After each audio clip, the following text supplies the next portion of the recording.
बिस्मिल्लाहिर्रहमानिर्रहीम। अस्सलाम वालेकुम। मैं हूँ शाज़िया और मेरे चैनल का नाम है विलेज टेस्टी फूड। तो जी व्यूवर्स, कैसे हैं आप? उम्मीद है कि अल्लाह ताला के करम से बिल्कुल ठीक हो के अल्लाह ताला आपको खुश रखे, हर परेशानी हर मुसीबत से बचाए रखे, आमीन। तो चलिए रेसिपी का स्टार्ट करते हैं। तो आज हम बनाने जा रहे हैं पकौड़े, जो कि हर किसी को बहुत पसंद होते हैं और ये बहुत ही मज़ेदार भी बनकर तैयार होते हैं। रमज़ान शरीफ में ये हर घर में लाजमी बनाए जाते हैं, इनके बगैर तो अफ्तारी मुकम्मल ही नहीं होती। तो बहुत ही ज़बरदस्त पकौड़े बनाएंगे सिर्फ 1 कप बेसन से। आप देख सकते हैं कितने सारे पकौड़े मैंने डिश भर कर तैयार किए हैं और बहुत ही मज़ेदार पकौड़े, जो अंदर से बिल्कुल नरम और ऊपर से क्रिस्पी बनकर तैयार होंगे। बनाने भी बहुत आसान है और मैंने इसे केचप और रायते के साथ सर्व किया। तो बिस्मिल्लाहिर्रहमानिर्रहीम। जहाँ पे हमें जो सब्ज़ियाँ चाहिए पकौड़ों के लिए, ये ली हैं। तो पकौड़ों के लिए मैंने जो सब्ज़ियाँ ली हैं, इनमें मैंने 2 अदद आलू लिए हैं, छोटे साइज़ के, मीडियम साइज़ के थे। इनको इस तरह स्लाइसेस में काट लिया है। हरी मिर्ची ली है, 6 से 7 इसे काट लिया है। एक मीडियम साइज़ का प्याज लिया है, इस तरह इसे काट लिया है। धनिया लिया है 2 से 3 टेबलस्पून, 3 टेबलस्पून पालक ली है और 2 टेबलस्पून बंद गोभी ली है। सब्ज़ियाँ आप अपनी पसंद की ले सकते हैं, जो भी सब्ज़ियाँ पसंद हो वही डाल सकते हैं। तो यहाँ एक बाउल लेंगे जी और सारी सब्ज़ियाँ बाउल में ऐड कर देंगे। तो सब्ज़ियाँ आप अपनी पसंद की कटिंग कर सकते हैं, लेकिन यहाँ ये जो मैं पकौड़े बना रही हूँ, मैं इस तरह की सब्ज़ियाँ ज़्यादा बेस्ट लगती हैं। थोड़ी सी लंबे स्लाइसेस में मैंने काटी हैं प्याज और आलू। और अब हम इन सब्ज़ियों को मिक्स कर लेंगे। बाउल में ऐड कर लिया है, इन्हें थोड़ा सा मिक्स कर लेंगे। अच्छा जी, सब्ज़ियों को मैंने मिक्स कर लिए हैं और अब लिए हैं मसाले। जो इनमें मसाले जाएंगे उनमें मैंने लिए हैं मेथी ली है 1.5 टेबलस्पून, गरम मसाला 1/2 टीस्पून, नमक 1 टीस्पून भर कर लिया है, हल्दी ली है 1/2 टीस्पून, सुरख मिर्च 1 टीस्पून, क्रश मिर्च 1 टीस्पून, कुटा हुआ धनिया जो कि मैंने दरदरा सा कुटा है 1.5 टेबलस्पून। तो ये बिल्कुल परफेक्ट मसाले हैं, इनसे बहुत मज़े के पकौड़े बन कर तैयार होंगे। बिल्कुल परफेक्ट मसाला आएगा, ना नमक मिर्च, बिल्कुल परफेक्ट आएगी। तो मैंने इसे 5 मिनट के लिए कवर करके रख दिया ताकि सब्ज़ियां अपना पानी रिलीज़ कर दें। तो सब्ज़ियां यहाँ देखिए 5 मिनट बाद अपना पानी छोड़ चुकी हैं। ये बैटर गिला गिला सा हो चुका है। तो अब हम इसमें डालेंगे बेसन। 1 कप बेसन का लिया है और इसमें आगे चलकर एक और सीक्रेट डालेंगे, जिससे आपके पकौड़े बहुत ही मज़ेदार बनकर तैयार होंगे और वो हमारे किचन में ही मौजूद होता है। तो जी यहाँ पे मेरे पास है गंदम का आटा। ये गंदम का आटा डालेंगे 3 टेबलस्पून भर कर। तो इससे पकौड़े बहुत ही मज़े के बन रहे होते हैं, बहुत ही मज़ेदार बनकर तैयार होते हैं। आपने डालकर ज़रूर देखना है, पकौड़े बहुत ही लज़्ज़त वाले बनेंगे।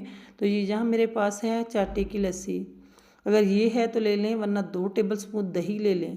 हम इसमें कोई बेकिंग पाउडर का या बेकिंग सोडे का इस्तेमाल नहीं कर रहे, सिर्फ ये लस्सी डाल लेंगे। तो इससे ही हमारे पकौड़े अंदर से बहुत सॉफ्ट और फूले फूले बनेंगे और ऊपर से क्रिस्पी बनेंगे। बेकिंग सोडा जो डालते हैं वो पकौड़े अंदर से टेस्टी नहीं लगते।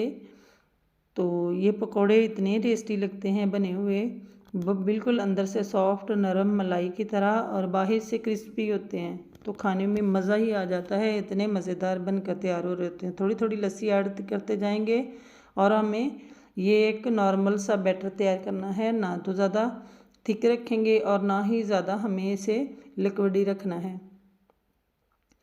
तो सारी लस्सी मैंने 1/2 कप ली थी, ऐड कर ली है। आप लस्सी ना हो तो इसकी जगह दही 2 टेबलस्पून डाल सकते हैं और बाकी लिक्विड की जगह पानी इस्तेमाल कर सकते हैं।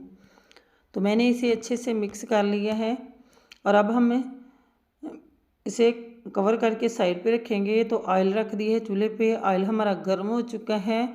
तो यहाँ पे बैटर भी हमारा रेडी है और मैंने एक बाउल में थोड़ा सा पानी लिया है, हाथ को गीला करेंगे। मैं हाथ से पकौड़े बना रही हूँ।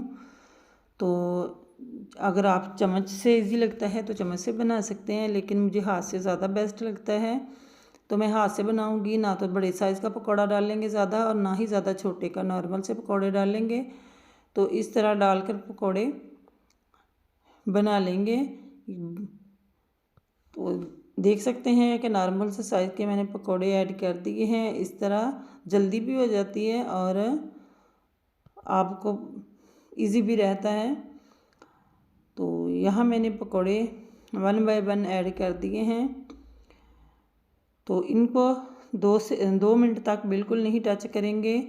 मीडियम फ्लेम पे बना रहे हैं, ज़्यादा ऑयल गर्म नहीं होना चाहिए, तकरीबन मीडियम होना चाहिए।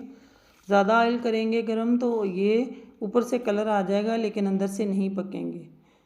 तो हमें इन्हें अंदर से भी पकाना है। तो 2 मिनट बाद मैंने इनकी साइड चेंज कर ली है। अब पलटते पलटते इनका अच्छा सा कलर आने तक इन्हें पका लेंगे, तो जब तक अंदर से भी सब्ज़ियाँ इनकी पक जाएं। अब मेरे कहने पर एक बार अपनी फैमिली को ये पकौड़े बना कर खिलाएँगे तो आपको दुआएं मिलेंगी बहुत सारी।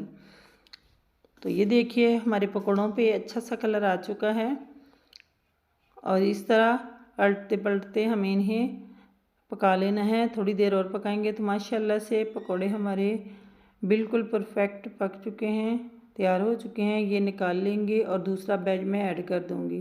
तो यहाँ मैंने दूसरे वाले पकौड़े भी ऐड कर दिए हैं और ये भी माशाल्लाह से तैयार हो चुके हैं और इसे भी निकाल लेंगे हम।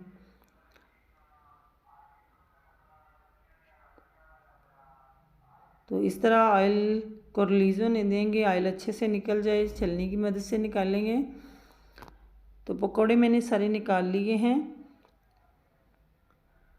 अच्छे से ऑयल निकाल लेना है। तो पकौड़े यहाँ मैं निकाल चुकी हूँ और मैंने इसे इस तरह एक डिश में रख लिया है।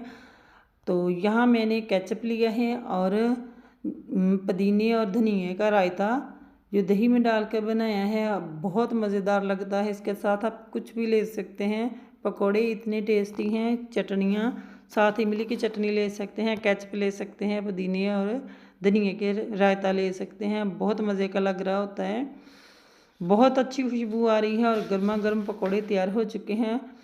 और मेरी बेटी पास खड़ी है, कहती है मम्मा मुझे चेक करवाओ। तो मैं उसे चेक करवा रही हूँ। रोज़ा है और मुंह में पानी आ रहा है, इतने मज़े की खुशबू आ रही है। तो देख सकते हैं कि कितने ज़बरदस्त हमारे पकोड़े बनकर तैयार हो चुके हैं। उम्मीद है कि आज की रेसिपी आपको बहुत पसंद आई होगी। रेसिपी पसंद आई हो तो वीडियो को लाइक कर दें, चैनल को सब्सक्राइब कर दें और कमेंट में अपनी राय का इज़हार ज़रूर कीजिएगा। इंशाल्लाह कल फिर मिलेंगे एक और नई वीडियो के साथ। तो मुझे दीजिए इजाज़त। ओके बाय देन, अल्लाह हाफिज़।